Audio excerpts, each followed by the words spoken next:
All right, hello everybody. It's Monday, July the 29th. Mercury has recently ingressed into Virgo, a sign where Mercury has its domicile, has its exaltation as well. So this is a kind of an idiosyncrasy of the dignity scheme that Mercury has both domicile and exaltation in the same sign. So Mercury is very well dignified right now, but it's about to station retrograde, and it's also almost in a square to Mars right now, but not a perfect square. If you notice, Mercury is at 2 degrees and Mars is at 6 degrees, meaning that you've got a 4-degree orb. So that's pretty close. So Mercury is under malefic aspect at the moment. It stations retrograde. Um, so I just wanted to, a lot of times I make these astrology videos and I'm just recording a video of myself talking about it, and I'm trying to keep the actual stuff with the planets, the details simple, so I can go off on some tangent, some idea that I've got about philosophy or something. But in this case, I thought there's it's going to be helpful to look at the actual what's going on here, and I can point out. I'll just walk through this retrograde process because I think we are in for a Mercury retrograde to end all Mercury retrogrades. It's going to be one hell of a Mercury retrograde. And I will give you a number of reasons why. First of all, the fact that this Mercury retrograde starts with Mercury in Virgo, where, like I mentioned, where it's in particularly good dignity, but also heavily afflicted by Mars squaring it with reception, mind you, that Mercury is the ruler of Gemini, and you have Mars and Jupiter coming together in a conjunction in a Mercury ruled sign while Mercury is retrograde. I think that is one of the primary reasons why this Mercury retrograde is going to be one hell of a Mercury retrograde. There's other things going on. Um, in in my last video I recorded, I talked about how Joe Biden recently stepped down and Kamala Harris was stepping up, um, for the presidential candidate. And at the time of recording this video, there has not been any debates between Kamala and Donald Trump. But if there is going to be a debate between the two of these presidential candidates during the time that there's going to be a Mercury retrograde, it's going to be obviously influenced by these dynamics. And it should be highly entertaining, perhaps dramatic. I'm looking forward to it. We're in for a hell of a ride, anyways. Um, Part of this has to do with the fact that Donald Trump, you do also, there's a whole thing where Trump recently got assassinated. Other astrologers have been pointing out that the Uranus here at 26 degrees is squaring Trump's natal Mars placement in Leo, right? And that Kamala Harris also has Mars in Leo. And so both of these two are affected by the square to Uranus. And also, of course, there's this whole thing about Kamala. Is Kamala going to be the first female president to be elected? There is Venus, always a good signifier for women and the feminine, in this transiting over the Mars placements of both Trump and Kamala and squaring this Uranus. And there's going to be some more. Venus is about to, as you can tell, ingress into Virgo, and Venus will be in Virgo, Mercury's sign, the whole time Mercury's going retrograde. So I'm going to show you what this all looks like. So as we progress forward, here you can see that, here we go. Mercury stations retrograde at around the 4th of August. Venus at the anaretic degree of Leo, 29 degree at the time Mercury is stationing. And then as soon as Mercury stationing retrograde. Venus is in Virgo. And then what we're going to get is we're going to get a conjunction of Venus and Mercury retrograde together in Virgo. Now, the thing is, Venus is not in good dignity in Virgo, but Mercury is. And this is often basically associated with this kind of thing that when it comes to relating to others, sometimes it's better not to overthink things. However, Mercury in good dignity is maybe good at overthinking things. And one of the things that I've noticed so far, anyways, is that since Mercury has ingressed into Virgo, there are a lot of books that I read that are maybe more challenging, that I kind of slow down on, or I have to pace myself and take a break to not overstimulate my mind with too much information and input. But I've had a kind of a breath of what could I say? A restored sense of enthusiasm, or at least the capacity to get down and do some reading, to get into some challenging material. And there's something about that though, where it doesn't always, it can be intellectually stimulating, but sometimes it's hard to find people that are at that level that you can converse with, and so it can kind of feel a bit lonely, or that I don't know. There could also be like this, like there's a certain kind of intelligence that goes with Venusian. There's a kind of Venusian intelligence that's different from a Mercurial intelligence, and the dignity scheme of Virgo suggests that these two don't really mix. And so the conjunction of Mercury and Venus in Virgo is going to be an interesting one. I may, you know, select certain of these transits to do more videos on later, or in more in depth. But this is an interesting one because of you have these two conflicting elements of a well dignified Mercury and a not so well Venus in conjunction, which means that they're blending together. So there could be some sort of like social, communal, relational thing that is trying to make room for some sort of like advanced technical theory, and it doesn't quite fit, and there's some sort of negotiating or working out of this process at this point. And he was continuing on. So Mercury will continue to retrograde, and as you notice, around this time that Mercury is retrograding back into Leo, the conjunction between Mars and Jupiter is perfecting.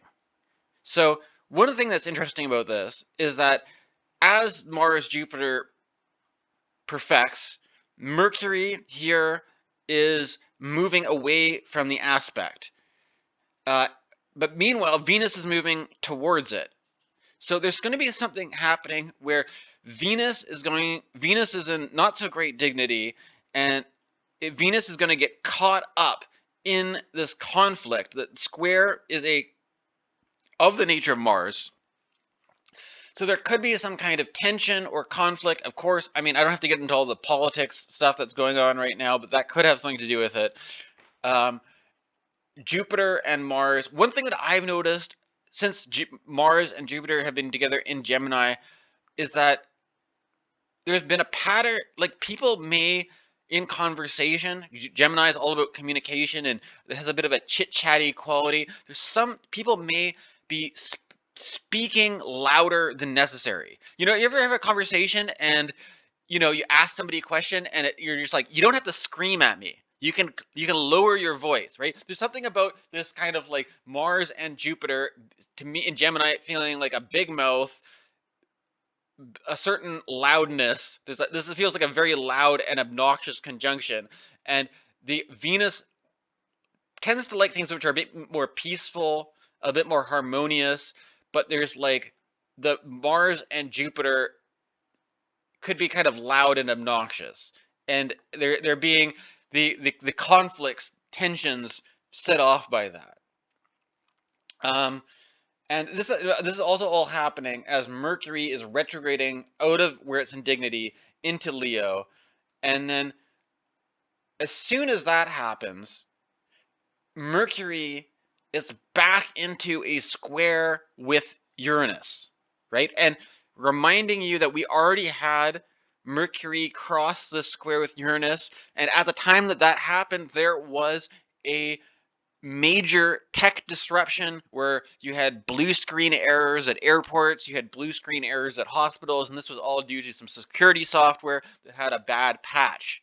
So Mercury, this is the whole thing, is that if we already had that happening while Mercury was direct square Uranus, I would be on high alert, or at least not take whatever you can do. Don't take any chances. I mean, for my practical advice when it comes to Mercury retrograde is that if there are things that you have to do, that you have no choice over, like some scheduled appointment that you just have to take, or some obligation that you have to fulfill, go ahead and do it, and just hope that Mercury retrograde will only cause minor disruptions, minor inconveniences, and won't totally mess up your whole life. And just some things you have to do anyways, and just hope that it won't be so bad. But I would not, there's certain things. I think it's a great time to just embrace non-consumerism. If you don't need to buy something, don't buy it. If you don't need to commit to something, don't commit to it.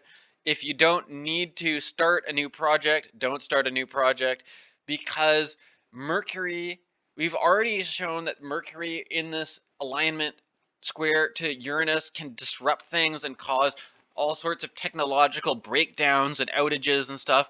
And now it's going to do it in retrograde. So it's probably things are going to get messed up. Okay, continuing on. As we continue on here, we are going to have a retrograde Cazimi. Now, there is a certain question here about, there are two kinds of Cazimis in the Mercury cycle, the retrograde motion Cazimi and the forward motion Cazimi. And this is kind of like, both are kind of like a reboot where Mercury is getting recharged by the sun. And at the moment of a Mercury Cazimi, it's often said that there is a kind of a moment of insight or revelation or sudden breaks. And the thing is, what's interesting is that this Mercury Cazimi on the 18th of August is going to happen in a square aspect, only off by 1 degree to Uranus. So Uranus itself has the quality of a kind of a eureka moment, a sudden technological or scientific insight or breakthrough. And Mercury Cazimi also Mercury often has to do with things that are technological, or so there's something I would definitely expect something to do with technology around this particular transit, and maybe some sort of insight or some sort of unexpected thing, some sort of chaotic disruption or some new idea being born in this moment. Okay, continuing on. So as we keep going, now you can see that the sun is at 29. This is about the point where the sun enters Virgo. Mercury will now be entering into a sextile with Mars and Jupiter. At the same, and this is a good thing because a sextile is of the nature of Venus, so it's less the tension, and also Mars is going to be separating from the Jupiter-Mars conjunction. And so the fact that the Jupiter-Mars conjunction is easing off and Mercury is in a sextile, which is more supportive, should be a kind of a cooling down of the drama and tension that we would have been seeing leading up to this. However, at the same time, you've got Venus here at 21 squaring Mars perfectly at the same time, and both Venus and Mars are ruled by Mercury, which is retrograde. So this is kind of like a mess. This is a bit of a mess because Mercury, there is a square between Venus, which Venus struggles in Virgo as it is, and then Venus getting squared by Mars and then overcoming the square. Venus is in trouble here. And Mercury, the lord of the sign, is in retrograde, just coming. Mercury may be kind of, it's like you just had this insight revelation, and Mercury may be kind of dazed and confused in the aftermath of going through this kind of dramatic Cazimi that's in a perfect square to Uranus, almost, by 1 degree anyways. So, continuing on, Sun's in Virgo, Mercury at 23.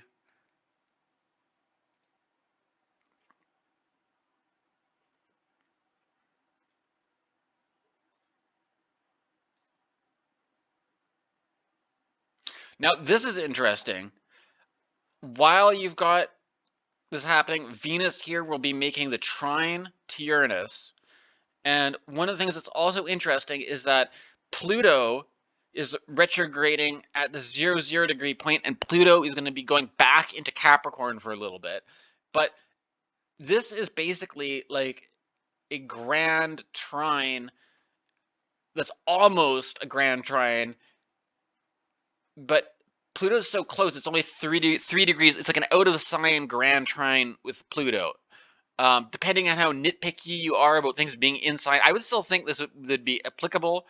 And these kind of dynamics, it's also kind of marking this point that once Uranus goes into Gemini, we're going to be having this long-term trine between Uranus and Pluto, which also has this interesting sextile pattern here with Neptune, the outer planets creating this large configuration, which I'm thinking about making another video about. But I'm just pointing that out, is that Venus is going to set this actually like a look at this. Venus is going to be making an opposition to Neptune at the same time. And I'm just mentioning this because Mercury is the ruler of Virgo. Mercury is the ruler of Gemini. And there's going to be a Venus-Neptune opposition. And this is what you call a kite formation here. And this kite formation is also going to be set off once the sun comes. Pluto will be in Capricorn, and it'll be even more of a kite when the sun comes. So there's some kind of dynamic with all the outer planets getting set off by this kite, which is interesting. And now you notice, this is what's interesting. Okay, remember how I said that as soon as Mercury goes retrograde, Venus is in Virgo. There's something interesting about this, that as soon as Mercury stations direct here at 21 degrees Leo, Venus is in Libra. So isn't that kind of interesting that for the whole period of time that Mercury is in direct motion, Venus is going to be in Virgo. And then as soon as Mercury stations direct, Venus is in Libra, which is Venus's domicile, where Venus is in much better dignity. And then you've got Venus trining Pluto from an air sign here at the same time. You've also got, need I remind you, the north node is here. The south node is opposite. It's not displayed on my chart right now, but the south node is here. So Venus will be in Libra, conjunct the south node, and the south node marks the point where we're going to be getting the Libra eclipses. And so there's something which the nodes I consider to be kind of malefics, but the fact that Venus is in good dignity means that Venus is somewhat protected from the south node. Now the thing is, this is when we get into the Mercury is in direct motion, but Mercury will be in the shadow, the shadow where it has to make up for the ground that it lost during the retrograde period. And what that includes is basically another square to Uranus in Taurus, which will be retrograde at this point in time. And you notice that around this time, September 7th, 2024, Mars will have ingressed into Cancer. And so Mars will be in not aspecting Mercury. So Mercury will now be more free from malefic influence, except there will be retreading the ground that it was over. It was hitting that same point where I'm suggesting there's something going to be to do with technology, some kind of disruption, some kind of eureka moment. Mercury will be going over this territory again. And then this time, rather than in Cazimi motion, which Cazimi means in the heart of the sun, conjunct the sun, Mercury will be becoming visible as a morning star. The fact that the sun's at 15 and we've got a good 15 degrees here means that Mercury will have enough distance from the sun that it will be visible. It will not be obscured by the sun's rays, and you'll be able to see it in the morning. The morning star has also relating to the Cazimi. The Cazimi is kind of like the idea that you go from in an evening star you have a more mature, older Mercury, and I see the Cazimi as being the moment of the rebirth of the Mercury cycle, because when Mercury emerges from this process, you will have the morning star represents a more young Mercury. It'll be a Mercury that is recharged and re-inspired with all kinds of new ideas and new plans and all this kind of stuff, going into its ingress into Virgo in direct motion here. And then as Mercury is ingressed into Virgo, about to approach the place where it stationed retrograde, it will be in a sextile to Mars in Cancer. Mars does not do very well in Cancer, but at least there's still this sort of element of drama that was being set off with Mars and Jupiter and Gemini, and the tensions indicated by Mars will be more harmonious because you've got a sextile aspect, and this marks the end of the shadow period, because Mercury will have crossed over 4 degrees Virgo is the point where it's stationed. So once it crosses 4 degrees Virgo, the shadow period will be over. And so this is what we have to look forward to for this Mercury retrograde. I'm thinking it's going to be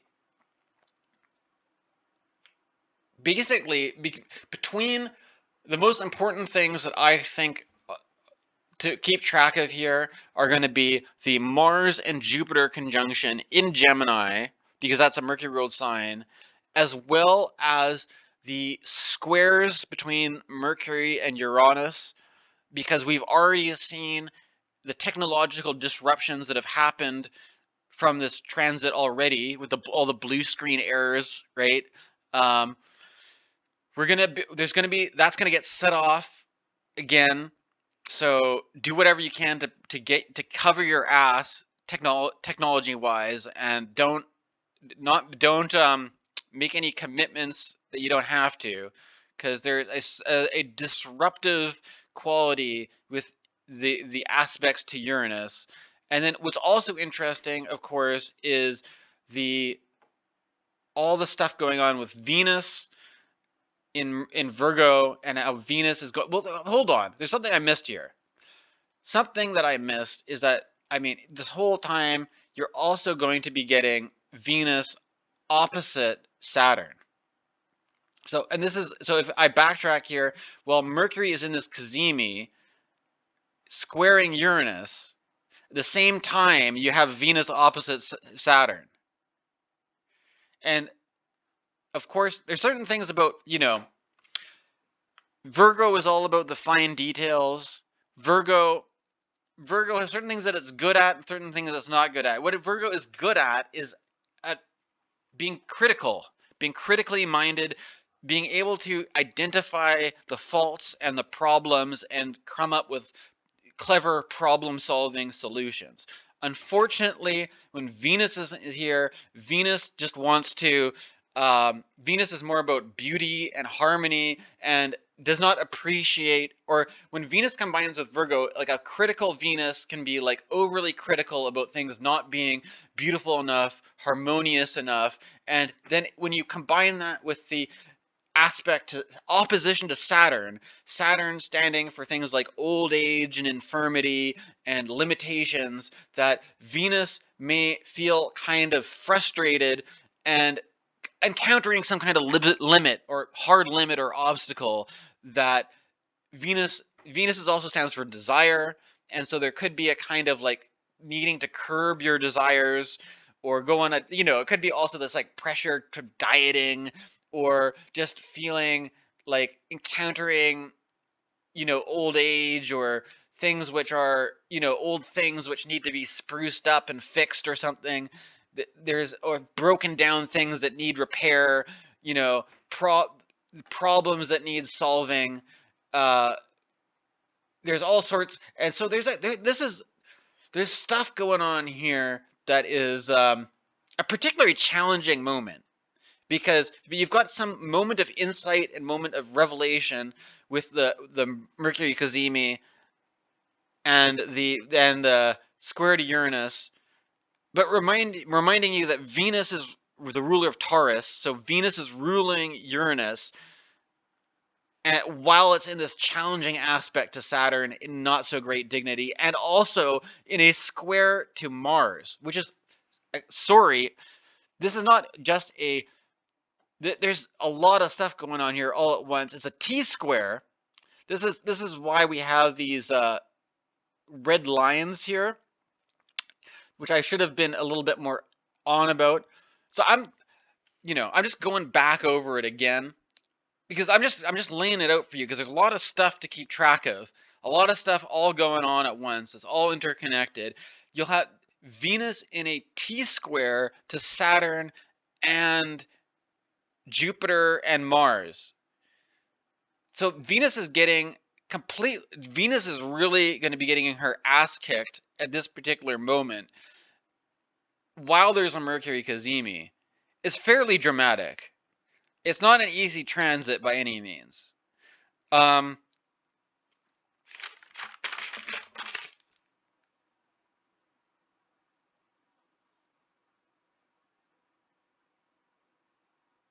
that's sorry for being a little bit sloppy there. I don't know. I should have caught the T square on the first run through, but here you go. This is a complicated dynamic with, I mean, even if you take away the outer planets and just do traditional astrology, you've got Mars, Jupiter, Saturn, Venus, all in this T square dynamic, all in a highly the opposition and the squares are said to be the strongest aspects. And then the conjunction is even stronger, but it's not. It's kind of in a different category. But there will be having basically all the traditional planets are going to be engaging in some kind of activity at this point where they're all playing off each other, and it's going to be lit. Basically, this is why I'm thinking this is going to be one hell of a Mercury retrograde, because the Mercury retrograde is also playing off these dynamics with all the other planets that are going to be in a highly charged T square. And at the moment I'm recording this, we've got a lot of anticipation around the presidential debates for America. We've got forest fires going on. We've got wars going on. We've got all sorts of things, and it's going to be nuts.